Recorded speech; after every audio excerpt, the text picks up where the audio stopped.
Cell, 2G, 2000 watts. Yeah.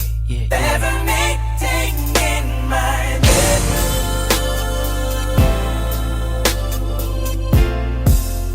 So girl, please don't be late. Yes, indeed. Welcome back for another exciting chapter of Radio Soul. I am Brandon Wright at the New Jack Kid, and it feels good to be back. Yes, indeed. Picking up where we left off from our episode of label identification of EastWest Records America. And this is very essential that this was done finally because recently Sylvia Rome was honored at the BET Awards. And hey, it's only right to pick up where we left off.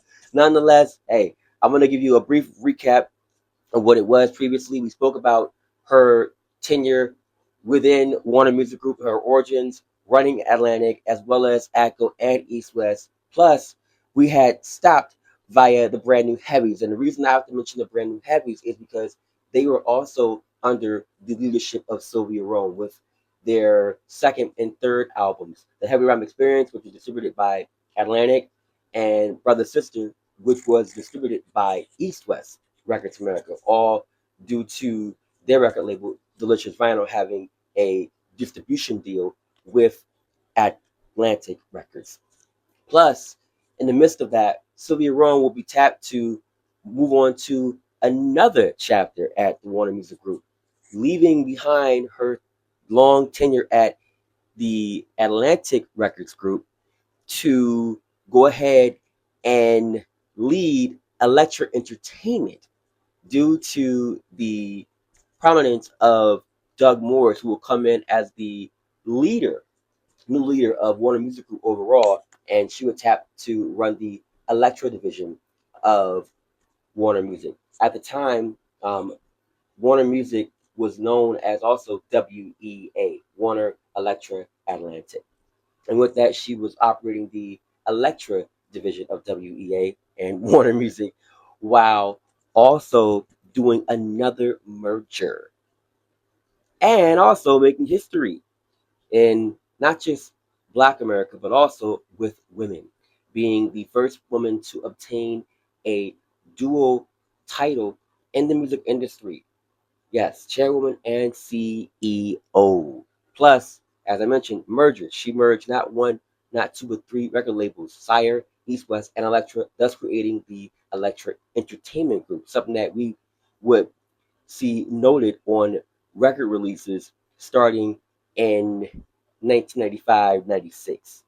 Nonetheless, the leadership and the overall prominence of Sylvia Rome will continue to be noted due to all the acts that was under her leadership, as well as the various projects, ranging from the soundtracks of Sunset Park as well as Set It Off, both of which have ties to Queen Latifah. The former she did a song on, while her company Flavor Unit was the sole label of that soundtrack, and she was a co-lead star in the Set It Off movie. Plus, she had a selection, actually two selections on the soundtrack. So with that being said, hey, the hip hop prominence was definitely known at Warner Music Group and because of Sylvia Rome.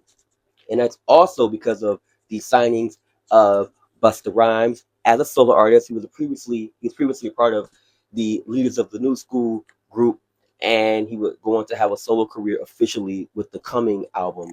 While we would also see Missy Elliott go on to be a well-known solo act as well after her tenure with Sister ended. And a little fun fact: Sister was actually distributed by Elektra via its association with Devontae Swing and his Swing Mob collective. Nonetheless, Missy Elliott would thrive due to the leadership of Sylvia Rome as well as Sylvia's partner in crime, Merlin Bob. And also, we would see the addition of another hip hop artist, and that was Fabulous. Yes, indeed. After Busta Rhymes had departed from Elektra and went on to sign with J Records, we saw the addition of Fabulous. Plus, During her time at the Electra Entertainment Group, Roan also was behind a prestigious and eclectic artist roster. Yes, from En Vogue to Missy Elliott to David Sanborn to Gerald Levert, Metallica, Mint Condition. It goes on and on. The list goes on and on and on. And the reason I had to mention Mint Condition was because they had signed on to the EastWest record label originally after Perspective Records had folded due to Jamie Lewis no longer being at the label, and of course Polygram and A&M having wanting to do nothing with the label anymore. But in spite of that, Mint Condition was picked up immediately by Sylvia Rohn and the East West Records division of the Electric Entertainment Group. So yeah, I had to mention that. And that's also home team, even though I don't have on a Viking or Twins or Wolves jersey, still, that's home team to me. Hey, if it makes you feel better, look, I saw them at Jasmine Gardens in 2014. Yes, at the same venue where the Miami Dolphins play, which is now Hard Rock Stadium. But anyways, back to this subject here. Yes, the artist roster was truly diverse, and it just showed the eclecticism, eclecticism of Sylvia Rome. And she definitely has a broadened taste in music. Now, in spite of her no longer leading the record label in 2004, she was going to run another record label. Yes, indeed. And with that being said, more and more prominence would evolve in the world of music as well as hip hop. And I gotta say hip hop because no matter what, she's always put on for acts within the world of hip hop. Yes, indeed. And also have to note this.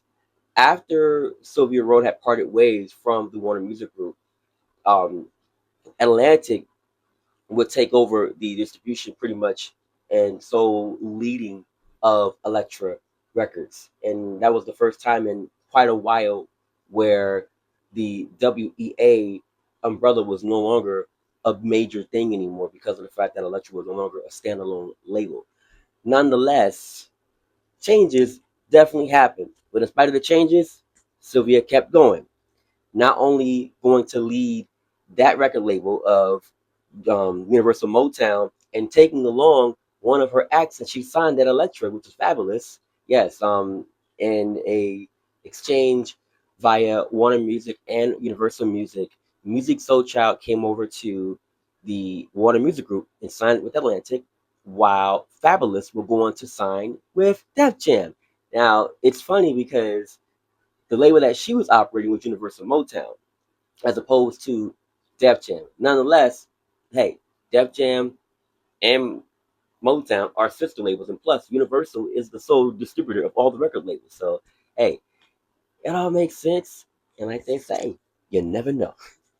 So, with that being said, that's what it is. Again, today was the sole focus on concluding our episode of East West Records America and noting its leader, Sylvia Rome, and all of her accomplishments that she's earned, as well as being honored recently at the BET Awards, the 2026 edition of the BET Awards.